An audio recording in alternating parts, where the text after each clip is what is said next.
I cannot seem to sleep, so I'm going to be continuing on with the perils of marriage. But to return to 1536, the year of Anne Boleyn's execution. How can we reflect on the person of Elizabeth without wondering how she reacted to her mother's death? This is a difficult question. We do not know when she heard the news or who informed her of it and in what terms. At 2 years and 8 months old, she would certainly have been affected by the drama had she been living with her parents, even allowing for the lack of family intimacy prevailing at the period and in her royal environment. But, in accordance with custom, she had been installed at Hatfield House, which was situated in the country some 20 miles from London. The long-awaited birth of Crown Prince Edward in 1537 finally set Henry VIII's mind at rest about the future of his dynasty. As a result, he drew closer to his daughters and summoned them to London with greater frequency. His son's christening became the occasion of a regular family celebration. He named Mary Edward's godmother, a token of true reconciliation, and expressed a wish that Elizabeth should also attend the ceremony. Charged with presenting the chrismal bonnet, to be placed on the infant's head after baptism, she herself was so small that she had to be carried to the altar by 2 noblemen. Until her father's last marriage, however, she never lingered at court. Elizabeth was 11 years old when Catherine Parr, her last stepmother, came into her life just as her governess Kate had exhausted her store of knowledge, rendering the appointment of some tutors essential. The Queen closely followed the progress of Elizabeth and Edward, who was quite as precocious and studious as his sister. The 2 children lived in separate residences, but their teachers, all Cambridge men, frequently conferred, employed the same methods, and often taught their pupils together. The only educational difference between them was that Elizabeth was not initiated into the practical aspect of politics. John Check, the most eminent of the tutors, took charge of the future king. For Elizabeth, he recommended a young man named William Grindal. For Elizabeth, the death of Henry VIII on the 29th of January 1547 ushered in a new period of dangerous uncertainty that did not end until 11 years later, when she finally inherited the throne. It was during this decade, which spanned the reigns of her brother and sister and was marked by violent political and religious upheavals, that she underwent her political education.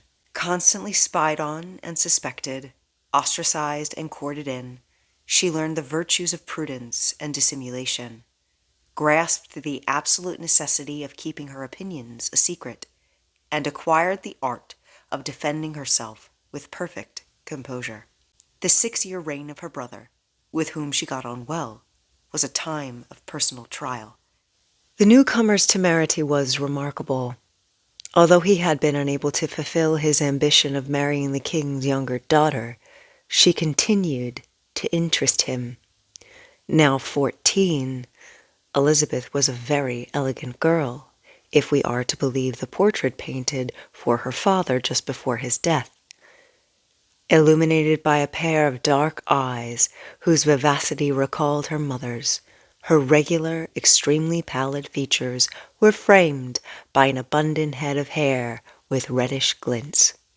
The picture shows her holding a book in her hands and posing in front of an open Bible, as if to underline her decorous and studious disposition. He persuaded Edward VI to break his father's testament, set aside his 2 sisters, and name as his successor Jane Grey, the granddaughter of Mary Tudor, Queen Dowager of France.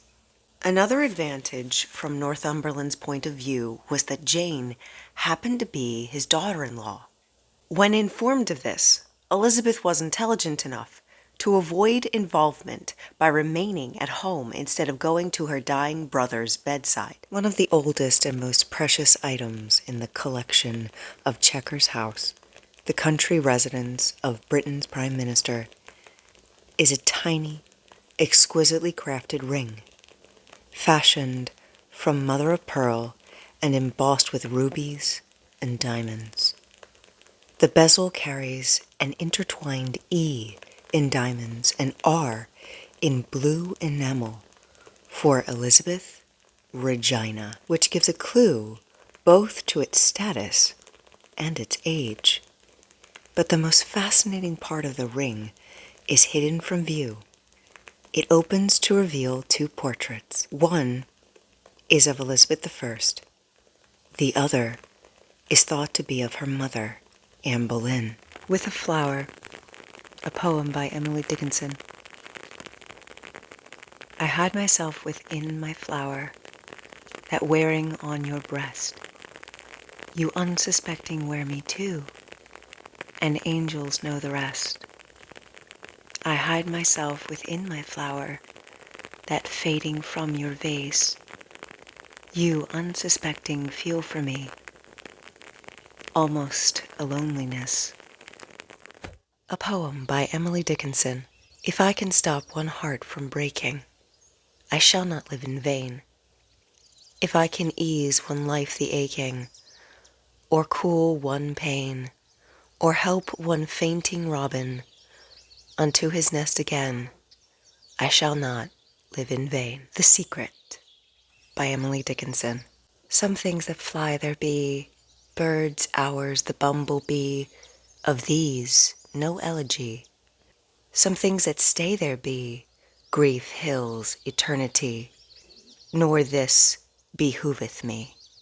There are that resting rise, can I expound the skies?